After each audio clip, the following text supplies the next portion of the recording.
Recently, I was going through the book of Revelation verse by verse on this channel for the second time.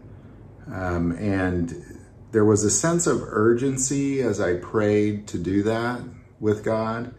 So I was attempting to do an episode every single day. And there was a moment where it got to the part where Jesus was about to start talking about the churches. And God just silenced me. I don't know how else to say it. He just silenced me. He said, stop.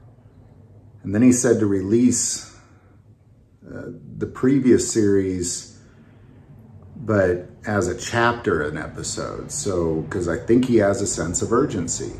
So instead of going through like 20, 30 episodes per chapter, it's one chapter per episode. So they're going to be long episodes, but I just want you to know that's what I'm doing, and that's the introduction to this. This first episode is why it's so important to do it, and the prophetic things that point towards the necessity of studying out Revelations. So here is episode 1, the introduction. Well, I guess it's episode 1 and 2, the introduction to the series on Revelation. And tomorrow it'll be all of chapter 1, and the next day all of chapter 2, and the next day all of chapter 3. So I encourage you to join along with me. You might even sleep to it, might be an idea. But there is a sense of urgency that God has for the men and women who truly desire to be about Jesus Christ's business and help pave the way for the coming of our Lord. This series for you. Welcome to the very first episode of The End of Times. This is going to be a very exciting series. What we're going to do throughout this time is we're going to walk verse by verse through the book of Revelation. And we're also going to take a look at Daniel, Ezekiel, Jeremiah, Zechariah, Genesis, Psalms, and Matthew, specifically look at what Jesus had to say about the end of times. Now, this is going to be an exciting series, and it's very important that we get a few ground rules down. Number one, we're going to assume that every word in this Bible is perfect. Now, that's an assumption that I'm going to make as I talk, because I'm going to assume that it's infallible, that everything's perfect, that it says what it says. Now, I'm also, with that being said, I'm also going to be using the cross-reference of the King James Version as well as any Greek and Hebrew translations for words to truly understand. I'm going to be using the New King James Version to read from, but when it comes down to understanding a true word, I'm either going to look at the King James Version or just cross-reference with its original language. But we're going to assume that it's perfect, that it's infallible.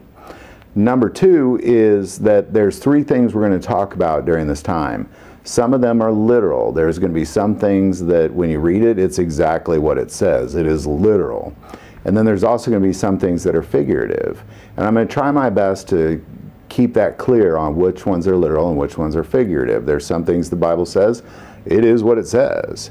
And then there's some things that the Bible say that is a figure or an image of something. So for example, when we talk about the beast, it's not a dragon monster with 10 heads coming out of the water with a scarlet harlot riding it.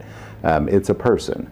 But God uses that image to describe what this person is like. So as we go through, I'm going to do my best to make it very clear on what is literal, what is figurative. And then third is there's a lot of things that are just what I think, and I'm going to be very clear on making sure that that's not biblical. It's just there's some things that I interpret certain ways, and I'll try to make it very clear. And those are the things that are always up for debate.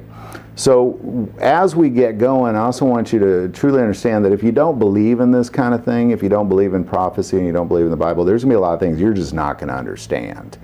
The Bible makes it very clear that having ears to hear does not necessarily mean that you hear. If you don't get it and you don't believe it, then a lot of this just simply is not going to make any sense to you. So we're going to jump right in.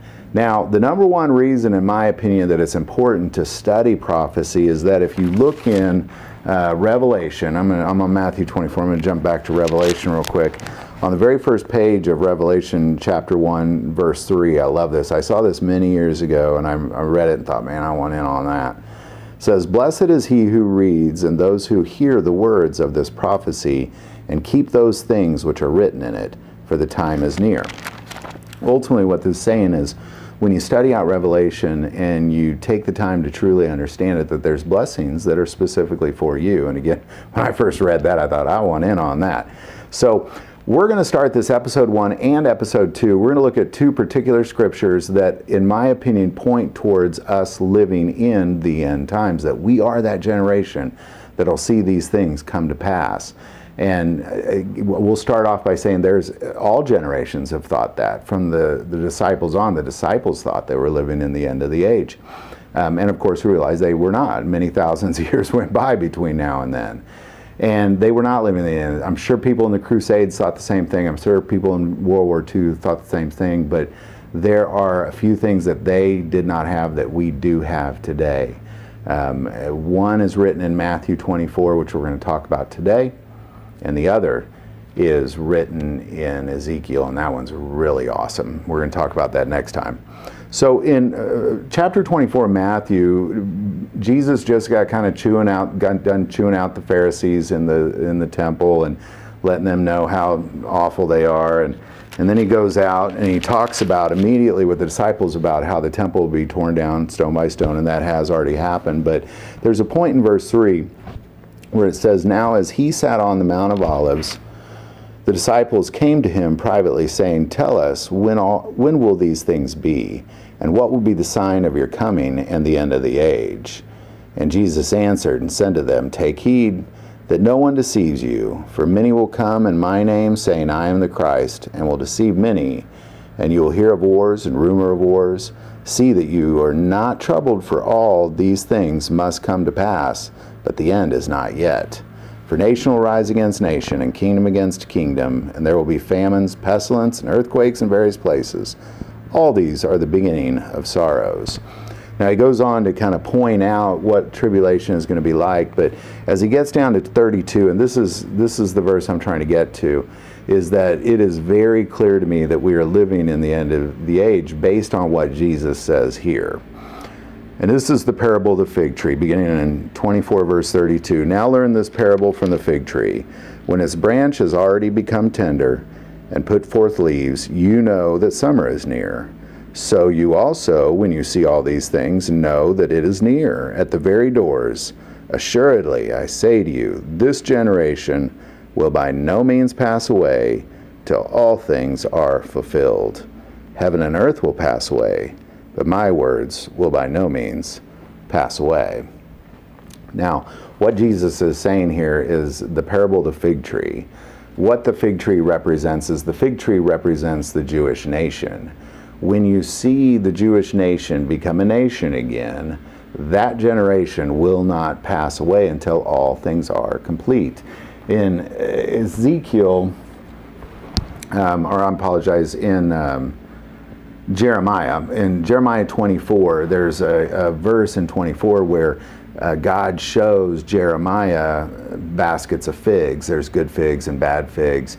And this is before they were led off to captivity in Babylon, and he essentially was telling them the prediction of the Babylonian captivity and letting them know that there's going to be some good Jews that are going to go and some bad ones, that they'll be separated out, and that the good figs will do great things, and they will eventually lead the Jewish nation back into Israel after 70 years of captivity. So what God is saying is he's referencing the Jewish people to figs. And in Genesis, in Psalm, and in Ezekiel, they're constantly referencing the Jews as figs and the Jewish nation as the fig tree. And what Jesus is saying here in Matthew 24, that when you see the blooming of the fig tree, you know that summer is coming. Well, just like that, when you see the Jewish nation become a nation again, then you know that the end is near, and that generation will not pass away until all things are complete. Now, when did that happen? That's something that we have that no other generation had before us, is we had this witness of Israel becoming a nation again. On May 14th, 1948, the UN recognizes Israel as a nation. On May 15th, 1948, the following day, the U.S. recognizes it as a nation and recognized it as an independent state. But it was many years before that. Following World War II in 1945, U.S. Britain put together what's referred to as the Zionist cause to try to really partition Palestine into a nation that they could both be shared by the Jews and the Palestinians as two separate nations. And in 1947, UN voted officially to partition Palestine. And then, of course, on May 15th, 1948, the independent nation of Israel is established after 2,600 years of either being enslaved, sent away, or ruled by other nations. The Babylonians, the Persians, the Greeks, the Romans were constantly in a state of ruling the Jews until ultimately they were disbanded and enslaved. And then they somehow, some way, come back together after 2,600 years. Now, something else you'll find when you study the history of civilization is no nation in all of world history has ever fallen apart and then somehow come back together, but yet Jesus predicted it. There's a lot of prophecies that I mean, we can go on and on and on, and we will take some time over the next several weeks of going up, well, who else predicted that the Jews would then go be sent away and then come back? I mean, and next week we're going to take a look at Ezekiel chapter 4, where using math, this isn't just a prediction, using math, which is a law. Math is law. 2 + 2 is always 4, no matter what calculator you use. With math, Ezekiel shows leading to the exact day of May 15th, 1948, as the Jews become a nation in chapter 4, and that's what we're going to take a look at next week. So, you guys, I think this is an exciting time to live in. I really love this idea of being able to share this with you and kind of walk down this path, but I really want to take the first 2 episodes, just kind of talk about, well, how do we know that we live in this time? In Matthew 24, I believe it makes it very clear that all things will come to pass before the generation that saw the Israel nation become a nation again in 1948. Well, if you were born in May of 1948, so you were like an infant, you'd be pushing 73 years old. So as long as there's a human on this earth that witnessed that, then we're not finished. So, but they're getting up there. They're definitely getting up there. And as we draw closer, we're absolutely, if you're younger than that generation, then you will be the generation that will see that. Well, as a matter of fact, that generation will witness it as well, according to Jesus. Hey, welcome back to the second episode of The End Times. Now, the reason we're doing this series is because, number one, there's so many blessings according to Revelation 1 that you receive when you take the time to understand prophecy, specifically Revelation. But the other reason is I personally believe that we are truly living in that time that Jesus refers to as the end of the age. Now, there's a lot of reasons why I believe that. I want to start off by saying, if you haven't seen last week's episode, definitely go back and see episode 1, because Jesus Christ himself points to how you can know if that end of age is coming. And it's very clear. The interesting thing that Jesus does there is he also tells the disciples shortly after saying, here's how you can know. He also then says that he comes like a thief in the night. No one will know the night or the hour. Now, I want to start off by saying Jesus Christ himself has clearly made it obvious when that season will be. Just because you know the season does not mean that you know the exact day. And Jesus Christ pointed towards May 15th, 1948, as the blooming of the fig tree. When Israel becomes a nation again, you will know that those things are coming, and that generation will not pass away until all things are complete. Now, generation life-wise, if you were born on May 15th, 1948, and you happen to live 120 years, that means there's roughly about 45,000 nights available in that season for Jesus to come back. And if somebody told me that I need to look for a thief, and they don't know when he's coming, but it's somewhere within these 45,000 nights, I think that's enough to know that you do not know when the thief is coming, but you do know the season, and we are definitely in that season.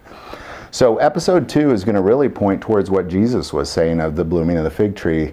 How do we know? So we're going to go into Ezekiel. Now, we're going to look at Ezekiel 4, 1 through 7. If you have your Bibles, that's where we're going to be at.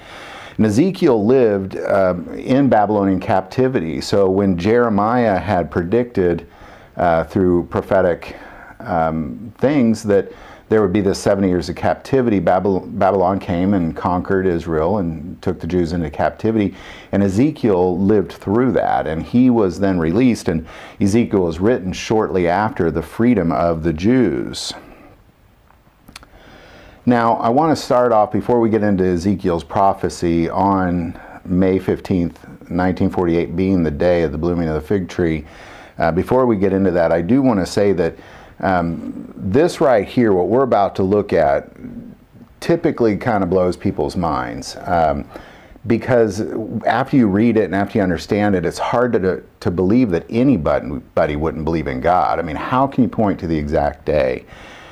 There was a time when I was working in New York City that I was out to lunch with a bunch of coworkers, and typically what I found in New York City is there's a lot of atheists living there, and at this particular lunch thing that I was at, I was the only Christian there of about 20 people, and they started talking about God, and they looked at me knowing that I was the only believer at that table, and they said, "How do you know that God is real?" And I thought for a second, because I love those people and I wanted to give them a good solid answer, and what I came up with was, how can you deny a God that time after time in his word makes predictions of kingdoms rise and falls, and sometimes he names kings specifically, and he gives exact dates and who will be victorious in certain wars and what those dates will be. And time again it has been proven to be exactly accurate every single time. How can you deny a God like that? And Ezekiel is just one example of that. Now, I want to also, before we get into this, is share that Ezekiel's message, if you read Ezekiel, generally what you're going to get is his message is really an equal balance of God's judgment and his comfort and blessing. And he's often preaching of this endless love that God continually gives, regardless of the need for judgment. So, I also want to mention that why is the prophecy of Israel so important? And that's really because in the very beginning of Genesis, there was a covenant that God made with Abraham that he would give birth to a chosen people. And it wasn't that those people were necessarily special or they had superpowers or anything like that. It was just that those people would be the bloodline of Jesus Christ. So obviously God is going to lay down laws for the people that are going to be the lineage of his only begotten Son, more than the Gentiles. And that's why the Jews are so important, and that's why Jewish prophecy is extremely important, because Jesus Christ himself was a Jew, and that's why they were considered the chosen people. Because from the very beginning, God made a way. So in Matthew 24, like we spoke about last time, there's this blooming of the fig tree, and that points towards the blooming of the fig tree when Israel becomes a nation again after thousands of years of being not a nation or being run by somebody else. So we're just going to first mention that Ezekiel was written in about 550 BC, and it points to the exact day of Israel becoming a nation again, May 15th, 1948. So what I'm going to recommend is get a piece of paper and a pen or pencil to write on, because I'm going to throw some numbers at you. I'm going to give you my interpretation of the math. But a lot of this you may need to go back and look at it again yourself, and I highly encourage you to do, because again, if somebody ever asks you, how do you know that God is real, man, this is a great example of how you can know that he is real. So we're just going to jump right in. Again, we're in Ezekiel 4. And we're going to start off with verse 1, and we're going to go through verse 7. You also, son of man, take a clay tablet and lay it before you, and portray on it a city, Jerusalem. Lay siege against it. Build a siege wall against it, and heap up a mound against it. Set camps against it also, and place battering rams against it all around. Moreover, take for yourself an iron plate, and set it as an iron wall between you and the city. Set your face against it, and it shall be besieged. And you shall lay siege against it. This will be a sign to the house of Israel. Lie also on your left side, and lay the iniquity of the house of Israel upon it. According to the number of the days that you lie on it, you shall bear their iniquity. For I have laid on you the years of their iniquity according to the number of the days, 390 days. So you shall bear the iniquity of the house of Israel. And when you have completed them, lie again on your right side, then you shall bear the iniquity of the house of Judah, 40 days. I have laid on you a day for each year. Therefore you shall set your face towards the siege of Jerusalem. Your arm shall be uncovered, and you shall prophesy against it. Now, the first time somebody had read that to me, the pastor that read that to me, his response afterwards was clear as mud, isn't it? Reading this, at first glance, I have no idea what it is that Ezekiel is hearing from God and what this even means. But if you take the time to look at it closely, it is an amazing prophecy that was given around 550 BC. So we're just going to take all the numbers that God gave, and we're going to kind of turn that into a math, and I'm going to explain it as we go. So bear with me. Again, I highly recommend this, that you write this down. So what God did in 1 through 4 is what he said is, you know, Judah and Israel have sinned against God, and this has been the way it was since they first left Egypt. And he's saying, you know what, you owe me. More so, God had told the Israelites to rest the land on the 7th year. Now, if God tells you to rest the land on the 7th year, or he tells you to rest on the 7th day, he's going to get his days, and here he's going to get his years. If the Jews aren't going to rest the land, he is going to rest the land. So according to the house of Israel, what they owe God is 390 days. Now, he says here earlier that a day is a year. Now, that's written otherwhere in the Bible, but right here in Ezekiel, it says that in 3, for I've laid on you the years of their iniquity according to the number of the days. So for every day that Ezekiel is meant to lay on his side, that's the number of years that the Jews owe God. So essentially, he set a besiege. He's creating this clay siege against Israel, and then he's just told to lay on his side for 390 days for the iniquity of Israel. Then once that's over, lay on your other side for 40 days.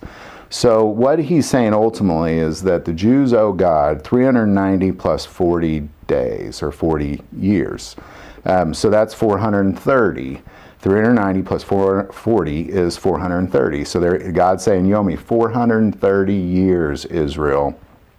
All right, so now that we've established, it's pretty easy math, just 390 plus 40 equals 430.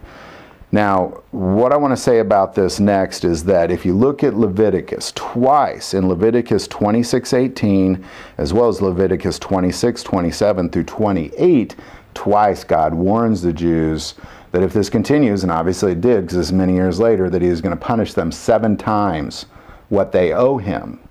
So according to this, they owe him 430 years. Now, the Jews just got out of captivity for 70 years. So again, we're looking at 430 years is what they owe God. If you take away 70 years for time served, call it, because they just got out of 70 years captivity when God gave this prophecy, really what they owe God is 360 years. So God's saying, you owe me 360 years. According to Leviticus, you take that times 7. 360 times 7 equals 2,520 years.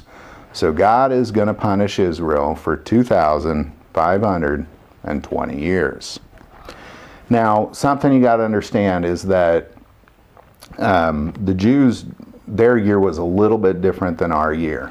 Their year was referred to as a lunar year. Our year is a 365-day-a-year year. The Jews' year is a 360-day-a-year. So if you take, we're just going to convert the years into days now.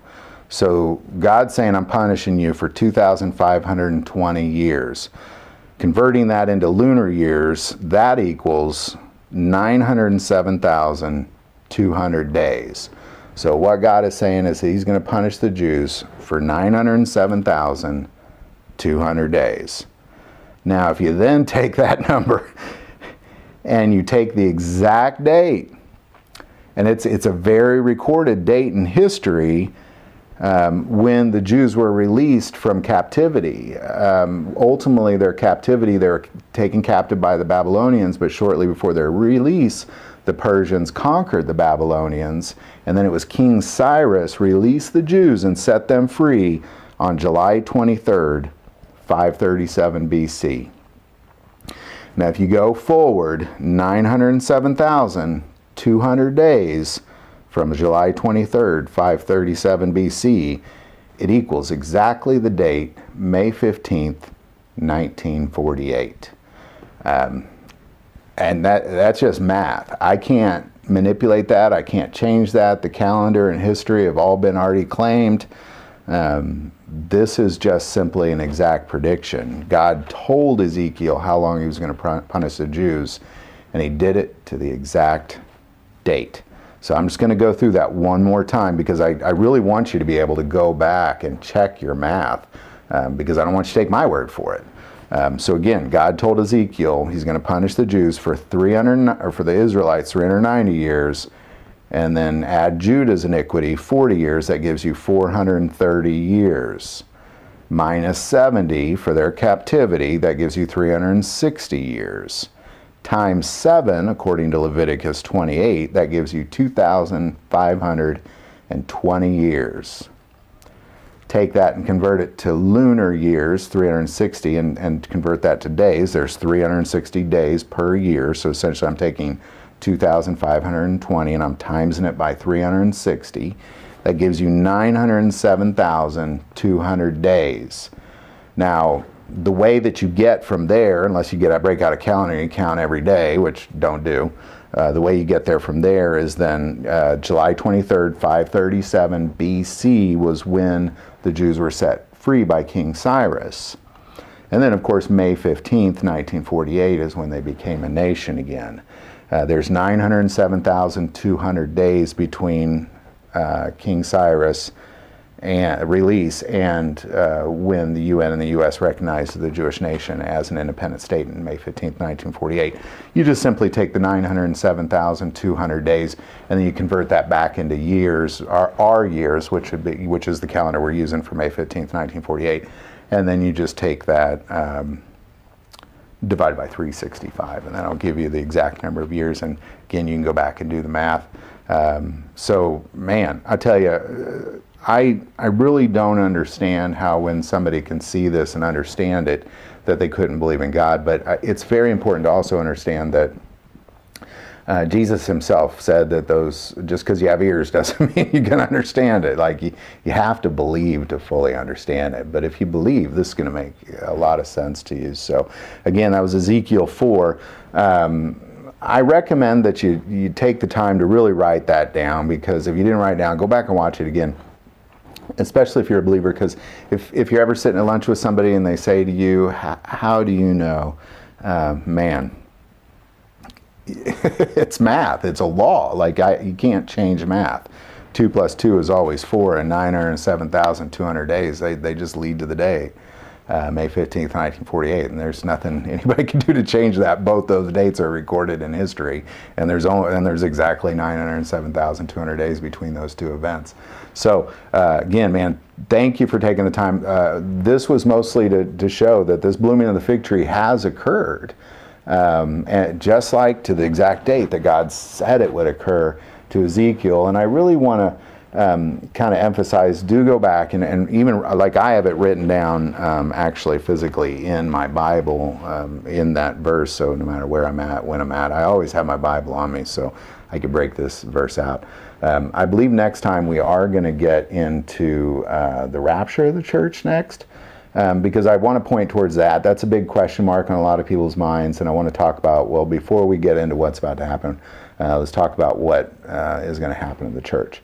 It's a very important point, and so we're going to happen in 2 Chronicles and a few other places. So next time we're going to talk about the rapture of the church. We may spend a couple on that, and then of course we're going to get into Revelation verse by verse, and it's going to be awesome. So you guys, thanks for enjoying this this ride down this path with me. It's a lot of fun to study, and I really believe as you continue to study this, you're going to see blessings come about that you didn't have before you took the time to understand this. If you don't believe me, go back and read Revelation 1:4, where it promises you, if you take the time to understand this, there's certain blessings just for you. So you guys, thank you. God bless you. If you have any questions on this, never hesitate to reach out. I'd love to see your comments below, because this little path that we're walking down is definitely going to be a community of it's doing it together. If you like this video, click like and subscribe.